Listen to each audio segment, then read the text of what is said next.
Everyone please rise.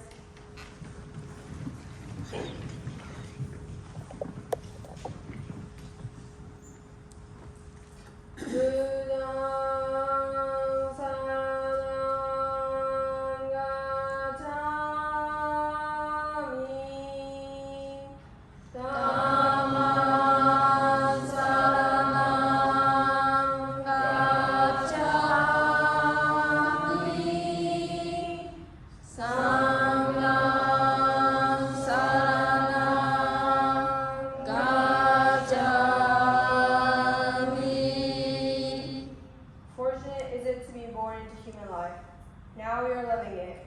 Rare is it to encounter the teachings of the Buddha. Now we hear it.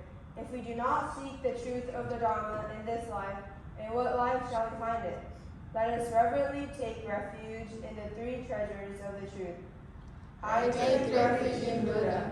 May we all together absorb into ourselves the principle of the way to enlightenment and awaken within us our highest aspiration. I take refuge in Dharma. May we all together be submerged in the depths of the Dharma and gain wisdom as deep as the ocean. I take refuge in Sangha.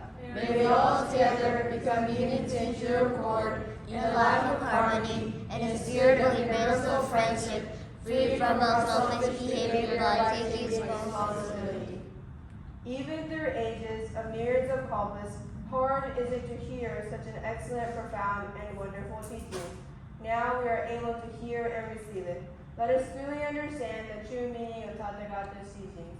Namo Amida Butsu. Namo Amida Butsu. Namo Amida Butsu. Namo Amida Butsu. Namo Amida Butsu. Namo Amida Butsu. Our understanding of Jodo Shinshu. I am one of everyone. I am a part of the world. I always receive help and support from others, which is called other power to make my life enjoyable. Although I cannot always be kind and gentle to others, others always help me to make my life enjoyable. How grateful I am that other people's help and support appear here and there to make my life enjoyable. When I feel the kindness of others, saying Namo Amida Butsu becomes my expression of deep gratitude. Namo Amida Butsu. Namo Amida Butsu. Namo Amida Butsu. Namo Amida Butsu. Namo Amida Butsu. Namo Amida Butsu. Please be seated.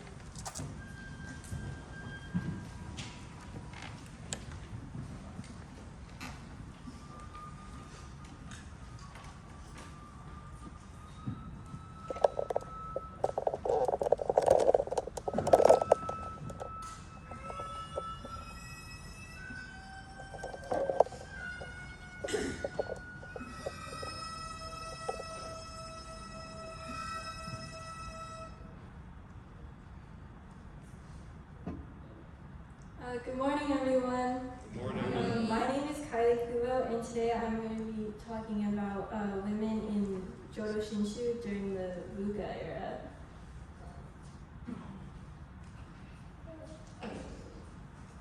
On the next slide, please. So to start off, what exactly is the BUVA era? So BUVA is an acronym that's used to describe an environment characterized by volatility, uncertainty, complexity, and ambiguity. And it was first created in the 1980s to describe the global landscape following the Cold War. But most people agree that it officially began in the 1990s, and many people consider it to be continuing today. Next slide. So during the BUVA era, Jodo Shinshu as a whole began expanding and gaining a lot more of a diverse membership. which shifted it to a more global perspective, and as a result, many more temples began using English in their services. And one of the main reasons it was able to expand during this period was that its teachings of relying on other power helped offer stability and hope when people felt like they had a lack of control over their own lives. And additionally, since Jodo Shinshu was meant to be accessible to all people, it was easy for many people to learn, and it created a large sangha that people were able to rely on. Next slide. And so today, women play a very central role in our sangha, but that wasn't always the case. When Buddhism was first created, women were allowed to practice the religion, but they weren't able to teach it to others. And at this time, the phrase Sangha only really referred to ordained monks rather than the entire community of people that practice Buddhism. And so women weren't officially considered part of the Sangha, and they were only allowed to join after repeated persuasion by Buddha's stepmother, but they were always considered to be subordinate to monks regardless of how long they had been ordained. And women also had another special role called the Bomori, which is the temple wife or guardian, but this role confined women mostly to domestic labor and focusing on raising future priests rather than being able to actively participate in their community. Next. So these restrictions didn't completely stop women from making significant contributions to Jodo Shinshu Buddhism.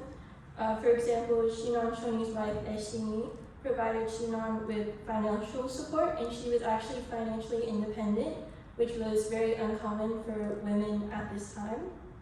And she also managed their estate, so she's widely regarded as the mother of Jodo Shinshu. And similarly, Kakushini, which is Shinon and Eshini's youngest daughter, she took care of her father in his final years, and she kind of planted the seeds for the organization that eventually became the Hongwanji today. And finally, Takiko Kujo co-founded the Buddhist Women's Association in 1905, which has grown significantly since then, and she often advocated for women's education. And so thanks to the contributions of these women and many others, women have been able to grow more independent and become involved in their Sangha, especially during the BUVA era. Next slide, please. So firstly, the Buddhist Women's Association has supported the temple and the Sangha through numerous activities, such as sponsoring Dharma lectures, organizing community service projects, and supporting the Dharma school. And they also greatly promote women in leadership roles, which helps amplify their voice in our community. And on top of this, they provide a space for all women to grow and engage in Buddhism, both independently and within the community that the BWA has created. Next slide. So, in addition to the leadership roles provided by the BWA, women have been able to take part in other important positions. For example, the female ordination, which includes many resident ministers, has significantly increased in membership over the past few years. And many women also serve as board members or committee chairpersons for their Sangha. Women also played a central role in reform movements during the BUVA era. In the 1980s, they pushed for gender equality within the Hongan Jihad and the Otaniha branches, which helped prevent discriminatory practices such as excluding women from the role of chief priest. And so today, women continue to contribute greatly to their communities. For example, our temple in particular, we have a lot of women who are very active in taking care of the temple and the Sangha, and so our temple wouldn't be able to run without them. And women also provide diverse perspectives to Jodo Shinshu and help enrich the Sangha's understanding through their experiences, especially those who have become ministers. And so as a result, they have been crucial for navigating change and fostering connection during the BUVA era. So despite all of the various challenges that women have faced, they remain resilient and have taken on a very important and central role in our Sangha. Thank you for listening.